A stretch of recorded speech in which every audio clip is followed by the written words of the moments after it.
வாராகி, என் அன்பு குழந்தையே, என்னுடைய தங்கமே, புதிதாக ஒரு விஷயத்தை செய்ய போகிறாய்.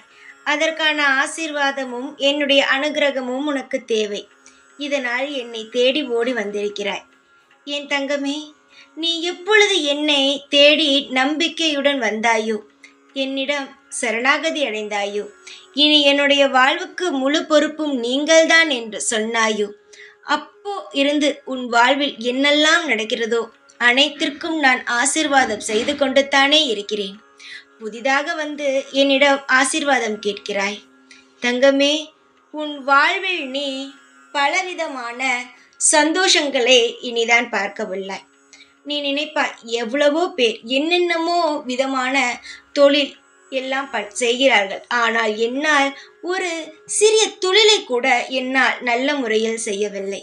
என்னை ஏன் கஷ்டப்படுத்துகிறீர்கள் என்று.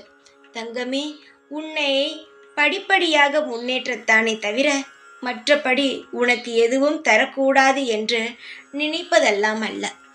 ஒரு அம்மாவாகிய நான் எல்லாவற்றையும் தர வேண்டும் என்று ஆசைப்படுவேனே தவிர நிலையாக தர வேண்டும் என்று ஆசைப்படுவேன். அவசரப்பட்டு உன்னை மாதிரி பாதியில் உன்னை எங்கும் விட்டுவிட்டு சென்று விட மாட்டேன். எதுவாக இருந்தாலும் என்னுடைய பிள்ளைக்கு காலம் முழுவதும் அது உபயோகமாக இருக்க வேண்டும் என்பதே என்னுடைய முழு எண்ணமாக உள்ளது. அதை முதலில் தெரிந்து கொள். நான் தரவில்லை, நேரத்தை கடத்துகிறேன், எதுவும் செய்யவில்லை என்று இப்படியே குறை கூறிக்கொண்டே இருக்கிறாயே, என்ன நியாயம் இது?